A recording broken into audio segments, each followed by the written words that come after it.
Well, hello folks, welcome to the channel, and this video I am going to do a review here, an honest review on Gas Station Simulator, which is a game that has been on the channel, full playthrough on the channel over the last few months.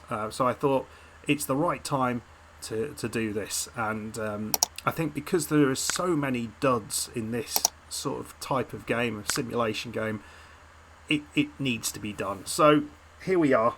And I'm gonna start with a sort of global overview of what my thoughts are on the game, and then we'll look at this in more detail, and then I'll talk about some of the limitations of the game, and then offer up some final thoughts.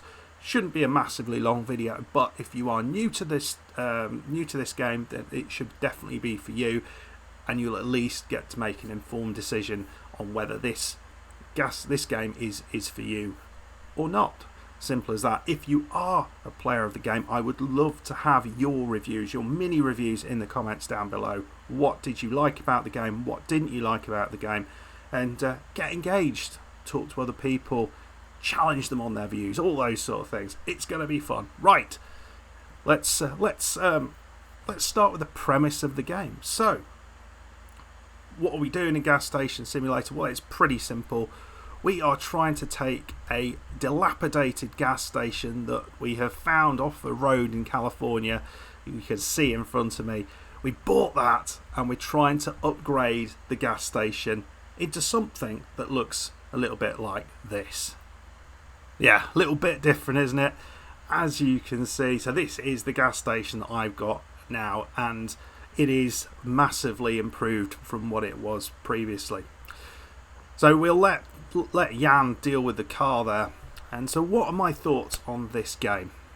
So I think, as I said, I think a lot of games in this area are often duds, and the reason for that is that simulation games, particularly where simulation games are simulating a job, can be incredibly monotonous. You're doing the same thing again and again and again, and you never really get anywhere. Now that is, I think, a problem of that type of game, and it's a hard one to get around. But in my opinion, Drago Entertainment, the makers of this game, have done a really good job. I think there's a few reasons for it, and we'll kind of talk about what those might be. I think number one, I think the look of the game is really superb. It draws you in. It's realistic, but it's got like a fun sense to it. And the world that you're playing in, it's not enormous, but it's big enough to kind of wander around, and it's not going to feel all the same. I think one of the big things, though, as you can see, because there is quite a lot going on in the game, quite quickly you do end up just doing a heck of a lot of things constantly, and it's not like you've got time to think about what you're doing. You've got a plan in your head. It's crazy. It's just one thing after another. It's just bam, bam, bam, bam, and it because it's not the same thing all the time. You never actually feel like you're doing the same. You're never actually doing the same thing, which is kind of nice. I think the perhaps one of the other really key things with all of this is it is just a little bit crazy. The world that you're working in is just a little bit quirky. There are glitches in the game, and rather than take away from the game, they are absolutely something that adds into it. So we've had all sorts of crazy stuff. We've had cars on the roof. We've had cars down the manhole cover. Down here. Car down here. As when I opened this up once. Did not understand why it was there. We've had a person driving around the car park as if they were sitting in a car without a car.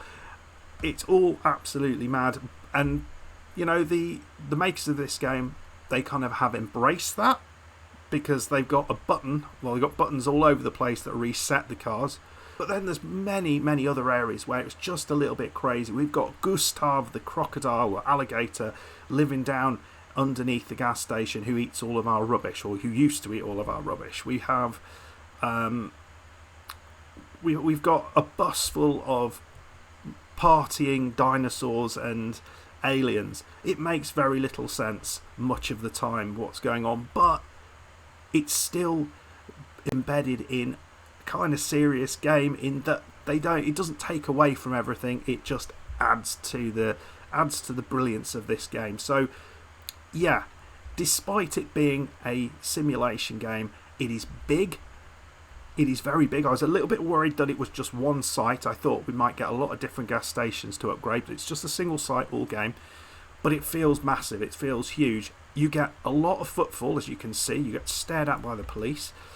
And there is so much variety and so much going on that it doesn't feel at all a problem. So yeah, I think for all of those reasons it gets round being in any way monotonous. There is certainly parts of it where you are doing the same thing and you feel great.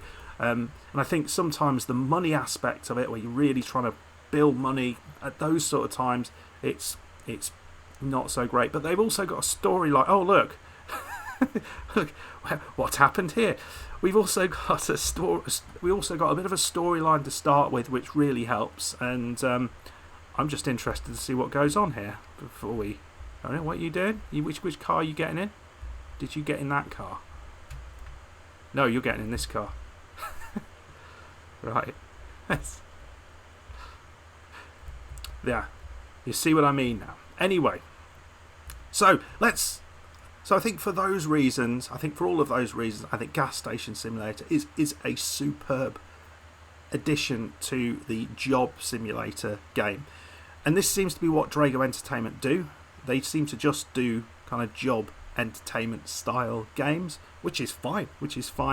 I don't think any of their other games that they have produced, they've not done many, but for example Food Truck Simulator, get even close to this. It is really a little gem of a game, and if you haven't tried it, I would highly recommend getting it. It's currently 30% off on Steam. In the UK, £16 full price, currently retailing about £12, so it is well worth a purchase at £12.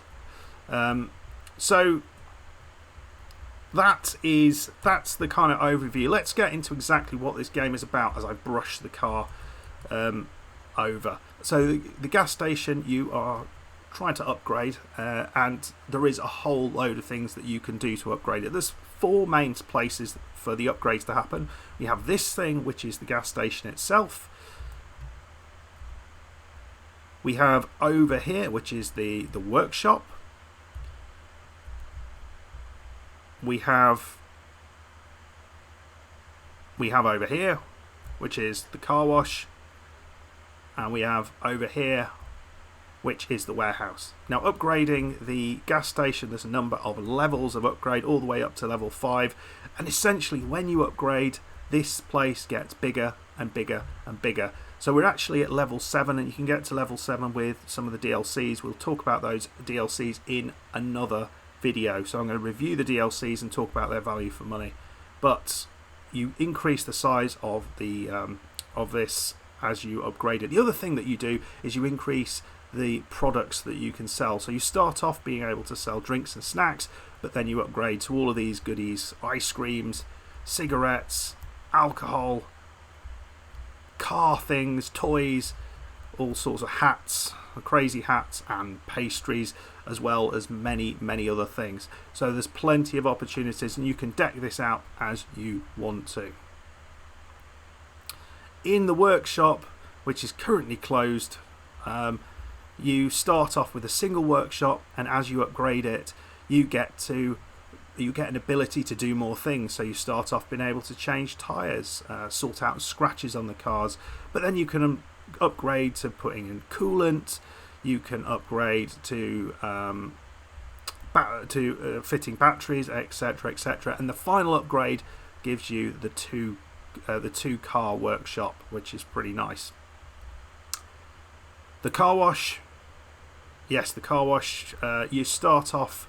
It's actually one of the later things that you get access to, but you start off with a hand car wash. So you've got basically a power jet, and then you advance to this, an automatic car wash. But the water pressure is all dealt with from down in the manhole, and that's where Gustav lives. And one of the upgrades is basically getting a shredder which gets rid of the rubbish. You have to switch it on occasionally. And the final item that you can upgrade here is the warehouse, and this is where you do your storage. So upgrading this increases the storage capacity, but the other thing that it does, quite importantly, is increases the capacity of storage of fuel. And that's a really important thing, because prices change over time and you want to buy your fuel when it's cheapest and get as much as you possibly can. So that's the places, the obvious places you can upgrade. There are a few other things that can be upgraded as well, that don't necessarily fit within those. We have the number of pumps at the gas station. This is a separate upgrade. The parking space, you start off with no parking and then you sort of upgrade, and you've got what's that? I think there's opportunities for 12 cars to park there. And you also can upgrade the toilets, so increase the number of toilets in here. You can see someone's just using them. Unisex toilets, we're progressive in this gas station. So in addition to those changes, there are other things that you can add to the gas station. As you can see, we have the capacity as you get a bit further on to include employees. And the employees, there's up to 6 employees that you can have on site. Those employees live in a little caravan site over here, and you can see they all kind of sit around there, and this is the maximum number that you can have, which is kind of nice. There are also there are also a bunch of placeables that you can add into your gas station. Under the decorations menu, there are cards, so there's a whole load of things that you can collect. There's interactive placeables, which include a basketball court where you can actually throw basketballs and try and get them in. You have landmarks around the gas station. As you can see, I've got about half of the landmarks. They all cost money, so you've got to build up money to get those landmarks. Some of them are really expensive, some of them not so expensive. You've also got movables, and as you upgrade, you get access to more of these. These might be wall hanging things, they might be lights, they might be just kind of random stuff, and you can put them wherever you like within the area of your gas station. So that's pretty nice. The cards themselves, these are kind of collectible cards that you can either find around the site or you can find in the boots or the trunks, as we say in America, of cars. So you can you can unlock those cars, and sometimes there's a card in there, sometimes there's a random one of the movables in there which you can put down, or you can buy them. We also have a bunch of tools as well. In addition to the upgrades, we have a bunch of tools. A lot of these you get initially, so you can paint your gas station, you can pick up trash you need to keep clean, you've got a broom, and some of these other things, these later ones, are from the DLCs that you can buy, so you get other tools that help you out. This is the site, sort of live, an overview of everything, and then you can close the gas station and restock, or you can close particular areas. For example, if you don't want so many people, you can close a parking spot, you can close fuel dispensers, car wash, etc., etc., and manage the gas station as you see fit. The other thing that's important to do, you've got to buy in fuel. Currently, we have no fuel at the gas station, so let's buy some fuel. There we go. We have bought some fuel, and the fuel will be coming shortly. So this is one of many areas, and then at the top here, this is your little house up the top. So this is where you start, and again, this increases in size. It still looks absolutely disastrous in here. You'd think some of these things might improve, but as you can see, we've got a nice little balcony overlooking everything else, which is nice. And it's a lovely little place to hang your hat. In addition to all of that, there are some difficulties. So when you start out in the game, you borrow money from your uncle. You've got to pay that money back, otherwise he sends the heavies in to beat you up. But you'll also find a number of other challenges that the game throws at you. You have Dennis, of course. Dennis is a local lad who basically graffitis everything, and you can see here he is. Dennis was here We have now, if you get later in the game, you get this anti-Dennis, or the Dennis defense siren. So as he turns up, you can throw stuff at him from here. So let's see what we get out of the Dennis machine. We've got a random like vase or something. When he turns up, we can chuck that at him. There we go. Chuck that vase. So it's an example of the glorious randomness of the game. The other thing that you get are the party bus that turns up. And when the party bus turns up, suddenly there's a whole load of people in the gas station, and you've got to deal with that. And we also get dust storms. Now when the dust storm arrives, that is a problem because it leaves big sandy deposits everywhere, and then you have to take the digger, which is somewhere around here, and pick up those and then put the sand in the sand area, which is over here. So it is constantly stuff going on, and in amongst all of that you've got customers coming in, and you've got to keep it clean, and you've got to keep the customers happy in order to get your approval rating as high as possible. And you can see that top left, so approval is currently I'm at level 8 and trying to get that to level 9. Each level up is another achievement. That's kind of an overview of everything that goes into the game. You can see how different things look to how they looked before. We've got all sorts of things going on, planes going over. You will see some other things that I didn't talk about, such as that big Ferris wheel. We've got the our airstrip over there, and we've got the party zone over there.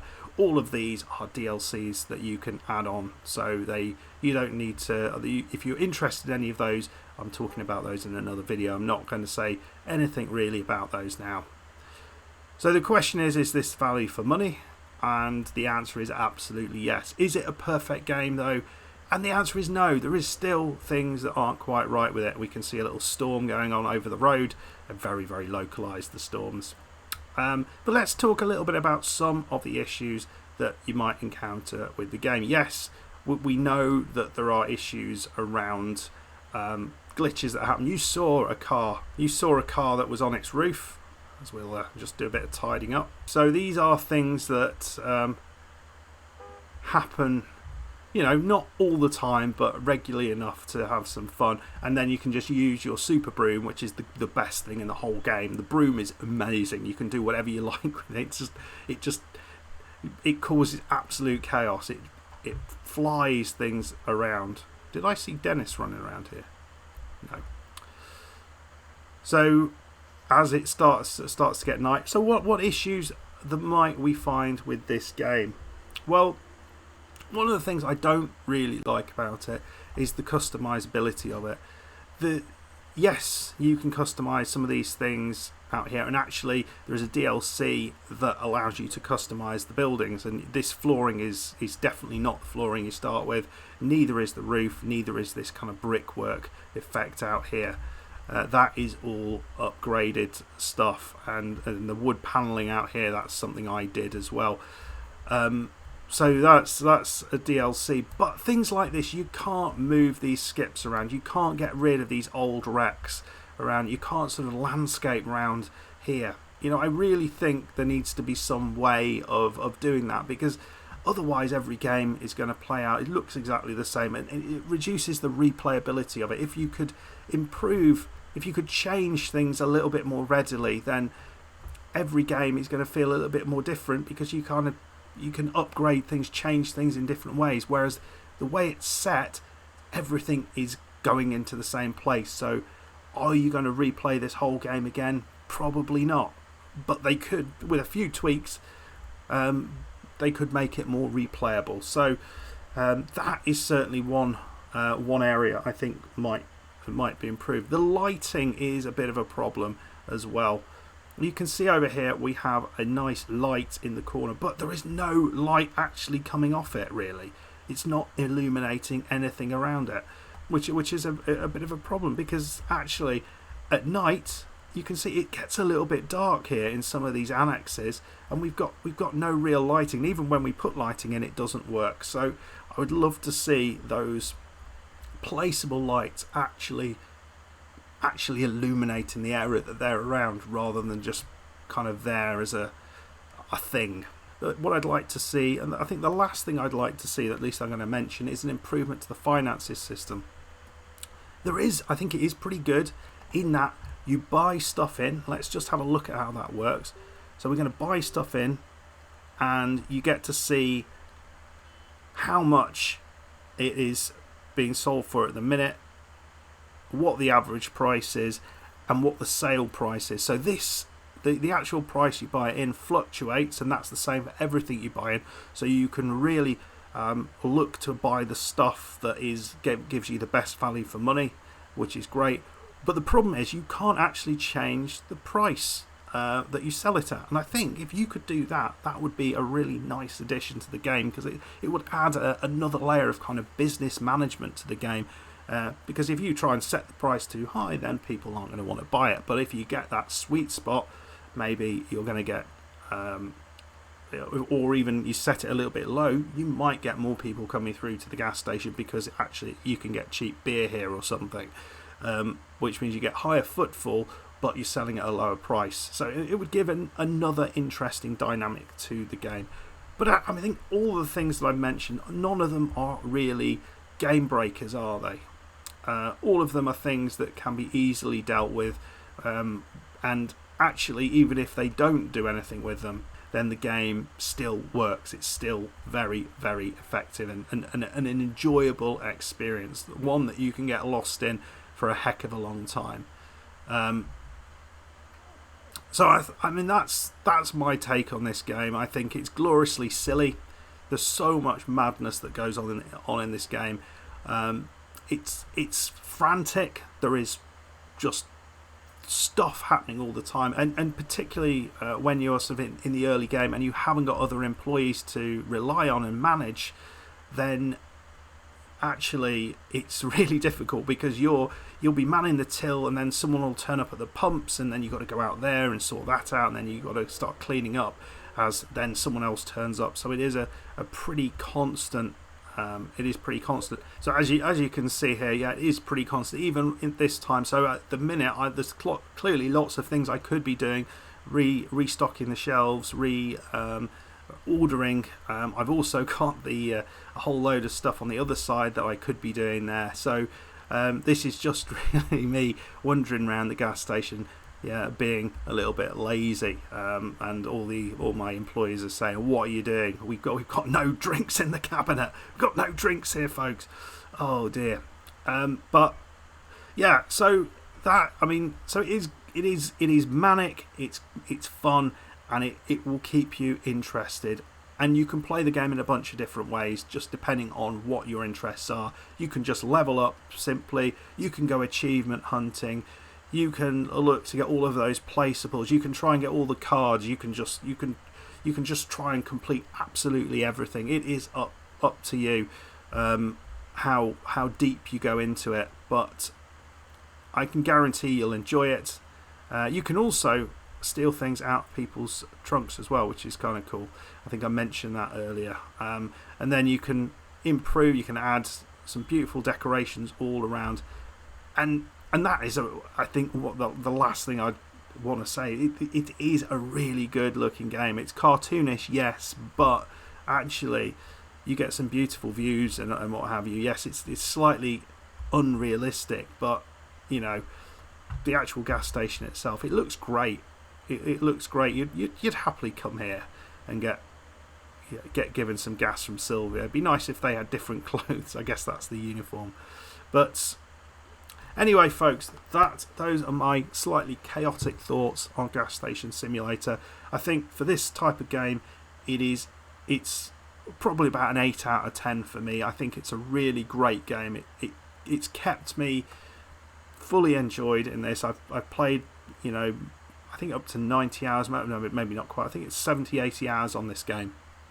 You don't do that in this type of game unless it's one that captures your attention. So I thought it would be good just to say, put this out there. It is something worth buying. It's cheap. There are DLCs that you can get which expand it even more. There's another DLC coming, and the developers are constantly updating it, and they haven't put it to one side and started work on other projects. They are very much going for this game as well as some of those other projects that are coming. So I'd love to hear what your thoughts are on this game down below. What don't you like? What would you like to see improved? What do you really like about the game? I'd love to hear that. The police just keep looking at me. I'm unnerved. If you do like this type of stuff, you do want to see a bit of a playthrough, well, there is one on the channel. It's kind of finished now, but I'm waiting for the new DLC to come. Once that's here, we will start up again, and we will play the Shady Deals DLC, which is coming soon. We don't know when. Anyway, folks, I hope you enjoyed this little honest review of Gas Station Simulator. If you did, make sure you hit the like button, subscribe if you're new, and I'll see you in the next one. Goodbye.